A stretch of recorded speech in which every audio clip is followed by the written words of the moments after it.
plutôt ingénieure de formation en microélectronique.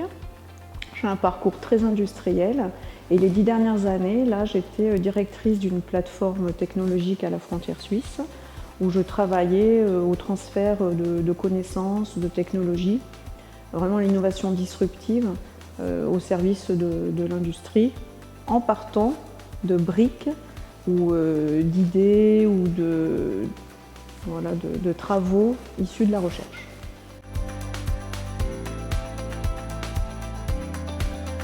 J'ai été diplômée cette année, j'ai 50 ans, donc voilà, diplômée à 50 ans à l'école polytechnique. Moi j'ai trouvé que c'était quand même le symbole, il était fort. Finalement c'est la passion qui a fait que j'ai basculé en disant oui en fait, pour m'engager dans cette aventure, parce que c'est une vraie aventure.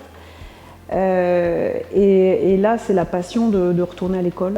Le rapport au professeur, le rapport à l'esprit de camaraderie, la découverte vraiment de la connaissance, parce que même s'il me semblait être au top de l'exigence technologique de l'état de l'art, en fait, finalement, quand on est au travail, on est pris par beaucoup d'administratifs, par beaucoup de combats aussi presque inutiles, j'ai envie de dire, de lutte contre des décisions ou des règles du jeu qui nous paraissent injustes. Voilà.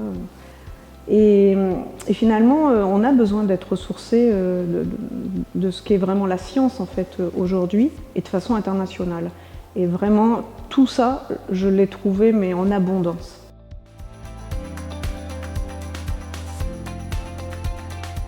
J'ai fait mon mémoire de fin d'année sur l'économie circulaire, ou en tous les cas, je l'ai axé sur le photovoltaïque, en fait, l'énergie photovoltaïque, et comment on pouvait recycler de la cellule aux panneaux solaires photovoltaïques. Alors, pourquoi ça m'a intéressée? Parce qu'en apparence, il y a des innovations dans ce domaine-là qui vont ne pas penser aux déchets. Voilà, il y a des impensés, et on va se rendre compte dans 10 ans, mais pour d'autres technologies aussi, finalement, qu'on n'a pas pensé qu'une fois que l'objet était obsolète, eh bien, il partait au rebut, il était abandonné.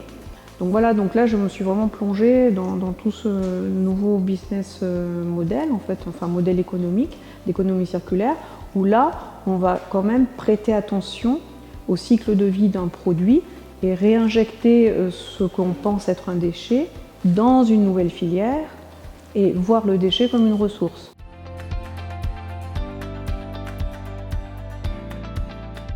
L'innovation raisonnée, c'est se dire qu'aujourd'hui, il y a beaucoup d'innovations en fait, qui sont plutôt, alors je ne dis pas effrayantes, mais qui bouleversent l'identité, qui bouleversent nos repères, nos représentations du monde.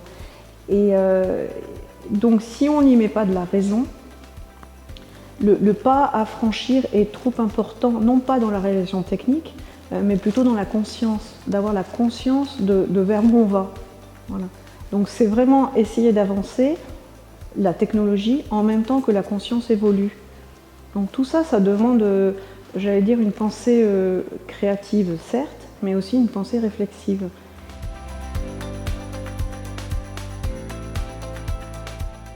En fait, j'essaie de créer à travers mon blog, qui s'appelle Curiosité technologique, de repenser l'objet, les objets qui nous entourent. Donc c'est pour ça que là je me sens bien, il y a des objets, ils portent l'histoire de la science.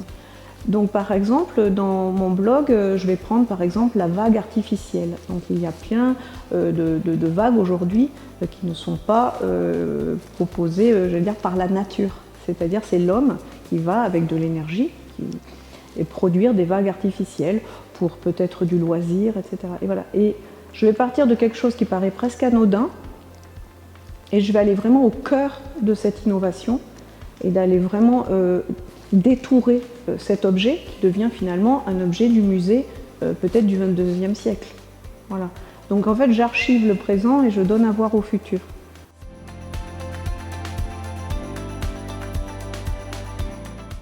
Alors, j'aimerais pouvoir réexercer en fait le fait de pouvoir faire développer la créativité de tout un groupe, en fait, hein, en incluant tout le monde. Quand je dis dans une entreprise, ça va être les opérateurs, les techniciens, les ingénieurs. C'est vraiment ne laisser personne, je veux dire, en dehors du champ de l'innovation. Il y a 20 ans, 30 ans auparavant, c'était exclusivement réservé aux dirigeants. Eux imposaient voilà, leur vision d'innovation. Ensuite, aujourd'hui, elle s'est démocratisée à différents échelons de l'entreprise, mais c'est peut-être pas encore assez pour eux. Voilà. Donc, si on peut cheminer, autoriser certaines errances dans un cadre, voilà, je peux assurer en tous les cas ce pilotage.